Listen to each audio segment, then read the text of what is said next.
Please say hello to Peter Sagal!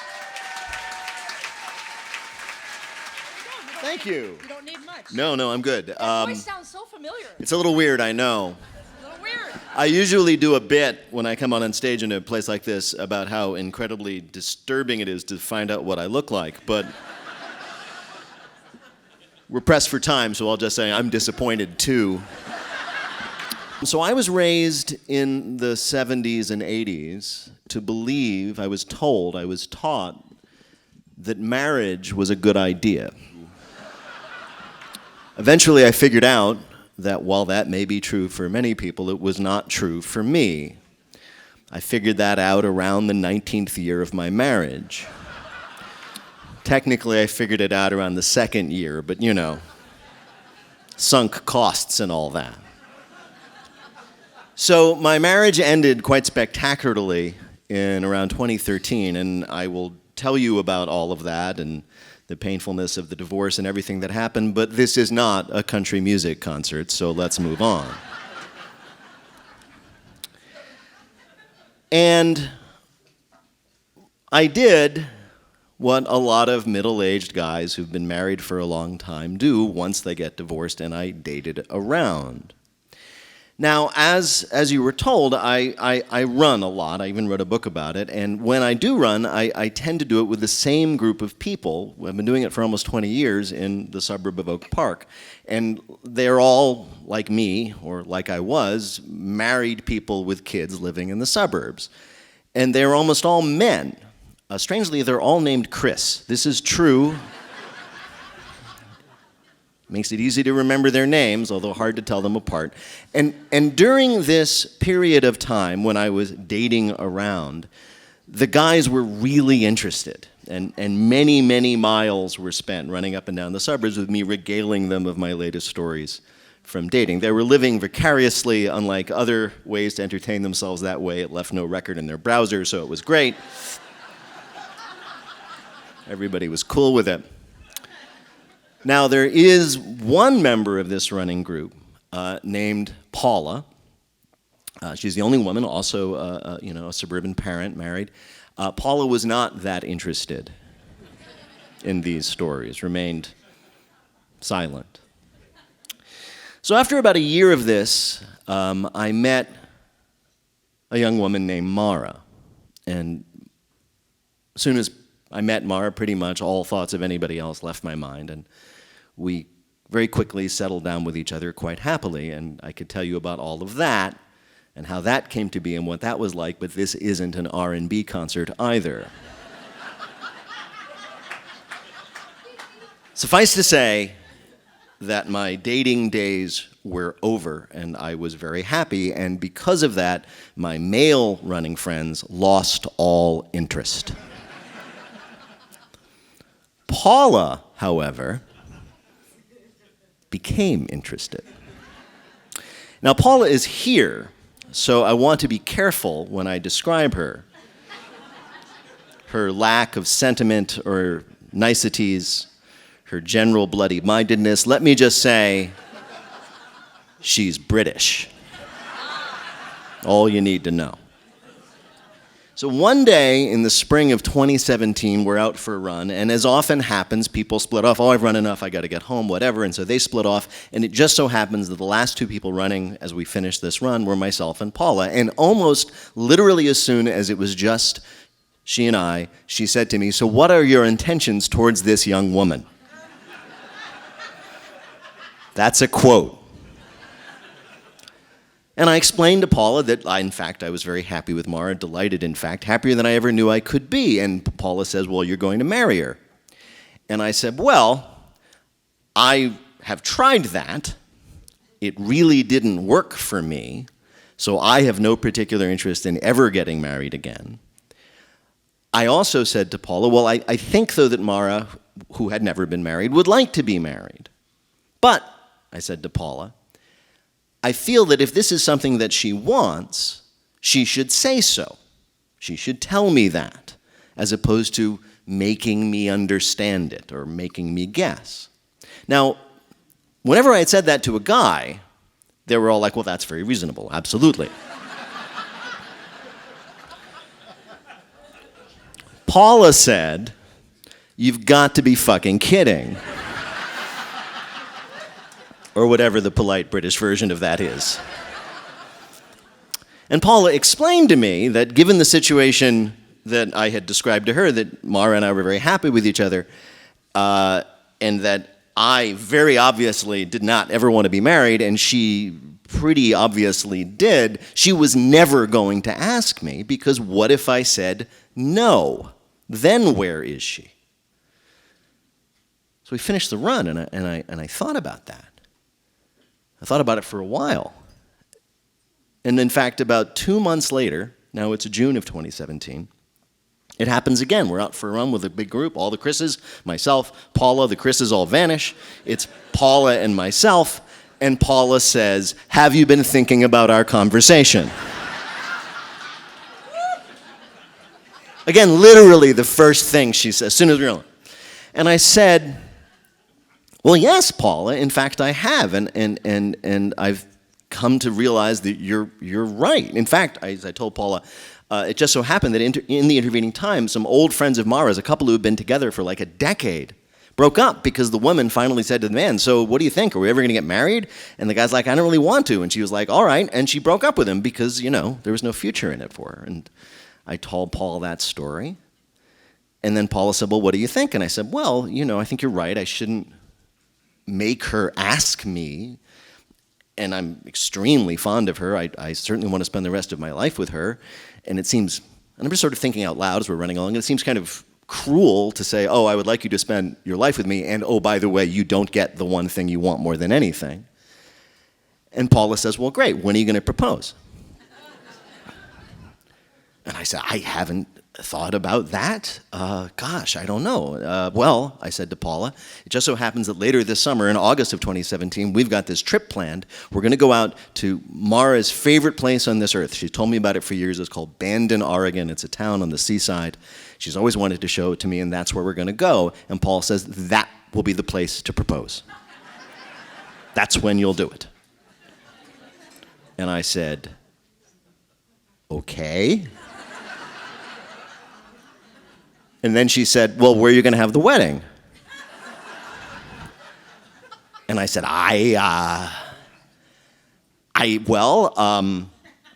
Bill Curtis, my colleague, our friend, and his wife, Donna Pitcher, have this beautiful house out in the country, and Mara loves that place, so, that would be, well, great, that's where you'll have the wedding then.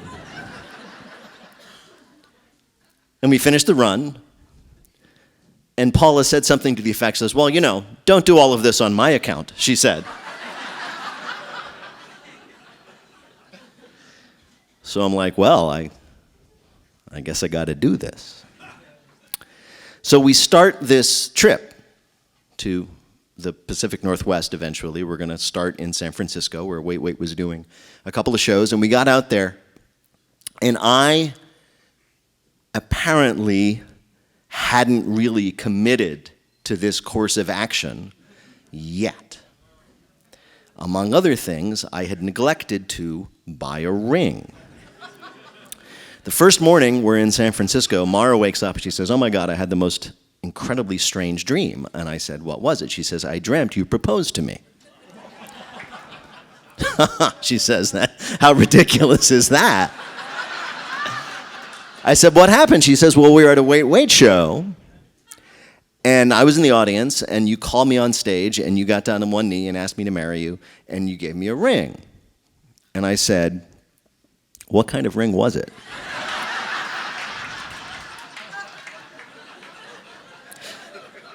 And she looked at me oddly, not for the first and not for the last time, and said, "I don't know." And there was a ring. It was a dream. I didn't notice. I said, "Well, was it one of those big honking diamond, rings that some people like?" She's like, "No." And I said, "You wouldn't want something like that." And she said, "No." And I was like, "Okay." So I told her that my call at the theater was at 6 o'clock. Was at 3 o'clock when it was really 6 o'clock, and I went out and I found this nice estate jewelry store in downtown San Francisco, and I bought this little antique Victorian ring for her, and I had it wrapped up, and I put it in my pocket, then put it in my luggage, and we started our trip. And we started this 2-week trip north through Napa and then Mendocino and then on to Shasta and eventually on to Oregon, where we visited friends, including, by the way, her mother was there. She showed up for part of this trip. And all this time, I've got this ring in my luggage, and I'm not telling anybody, and I'm not, whatever. It's a secret. It's going to happen. And eventually, we finish our trip in Bandon, Oregon. This is the destination all along, and we get there. And this is Mara's favorite place, and so she's got all these things that she loves to do. Whenever you go to Bandon, Oregon, I'm sure you're like this in your favorite destinations, you got to eat here, and you got to have martinis and watch the sunset, and you got to go to this store, and you got to go to this other store, you get fudge, and you got to get souvenirs, and we do all this stuff. We have a great time. It's now the evening of the second day. And I should say that once again, as I was told later, I have been doing these unusual or weirdly ambivalent things. Like at one point, for example, we were in one of the souvenir shops that she likes to stop, and Mara was buying me a sweatshirt that said Bandon, Oregon, and I said, "Oh, I should get you something now." She said, "Well, you give me this whole trip. You don't need to do anything." I said, "No, I'll probably come up with something to give you later."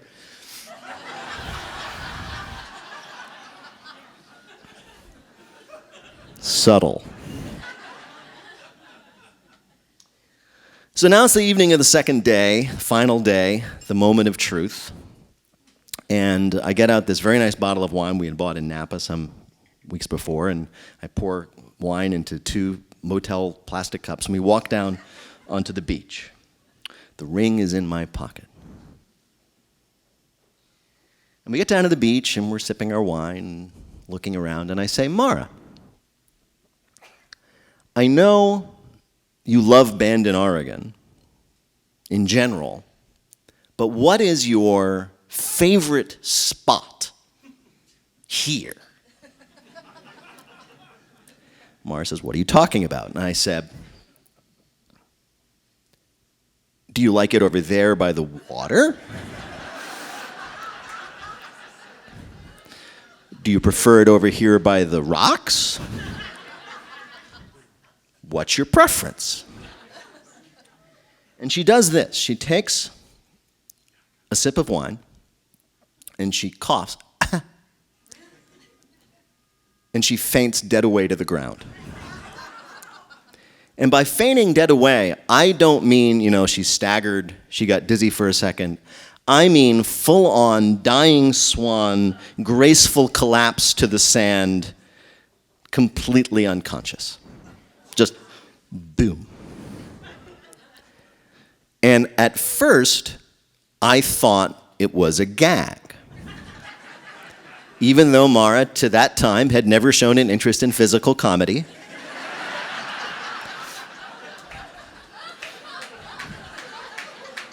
She has a lively wit. Perhaps she had decided to try it. But then I realized that this very nice glass of, or cup of wine that we had carefully brought, she had just spilled out from her limp hand onto the sand. So she is lying there on the ground, dead? I don't know. And all I could think as I stood there on this beach in Oregon, holding a cup of wine with an engagement ring in my pocket was, what am I going to tell Paula?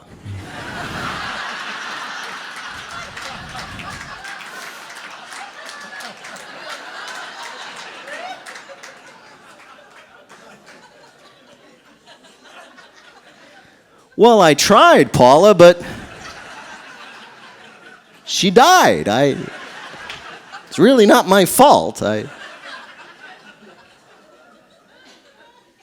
instead I said, Mara? Mara? At this point, the accounts differ a little bit. Because Mara now says that what I actually said to her at that moment was, Mara? I'm from New Jersey. Sometimes I mispronounce her name. Mara? Mara, are you okay? And thus, Mara says, she was just about to walk into the light, into the great beyond. But she turned around and she came back to basically come back to this plane of existence to say, it's Mara, you son of a bitch. What actually happened, whatever the reason is, her eyes blinked open, and I'm like, what happened? And she says, I don't know. I was looking at the water, the wave went out, and so did I. Later, she told me that I had been dropping so many hints that, and yet, I've been dropping all these hints that I was going to propose, but I obviously was never going to do that. That it just kind of shorted her out, apparently. Anyway, I went from thinking that the evening was going to be spent in the morgue to thinking it was going to be spent in the ER. But she sat up and she was fine. You know, we walked around, we checked in on her from time to time. She was fine, she didn't feel lightheaded. Everything was okay, and we fed some birds, and half an hour went by, and in fact, then I proposed, and she said yes. Yay.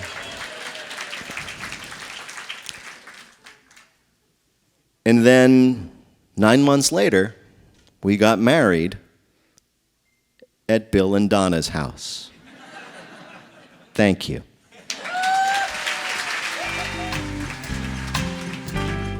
Running for my life, not looking for a wife. I thought I'd wait to date again. But then she came along, so beautiful like this song, and sealed my fate.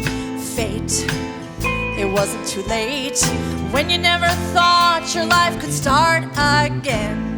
'Cause everything you knew before was sink or swim.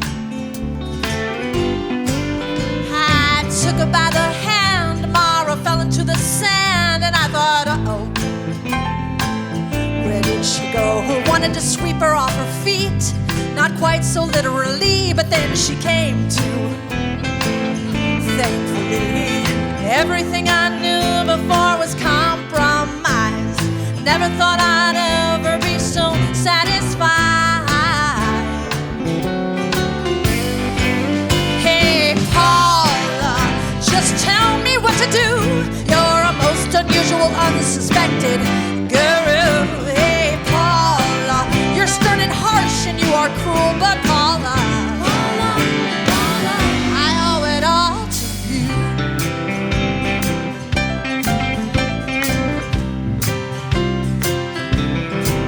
We got to talking on a run, hoping she wouldn't bring it up, but well, you know that Paula. She cornered me and tried to force me to abide until I gave in. She wouldn't let up. Working on a marriage can be toil and strife, but Paula will drive you crazy till you have a brand new wife. Hey, Paula, just tell me what to do. You're a most unusual, unsuspected guru. Hey, Paula, you're stern and harsh and you are cruel, but Paula, I owe it all to you.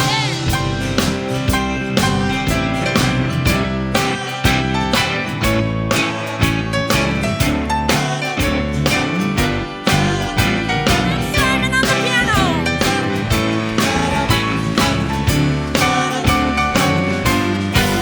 Hey, Paula, just tell me what to do. You're a most unusual, unsuspected guru. Oh, Paula, you're stern and harsh, but you're kind of cool. Hey, Paula, I owe it all to Paula. I owe it all to Paula. I owe it all to you.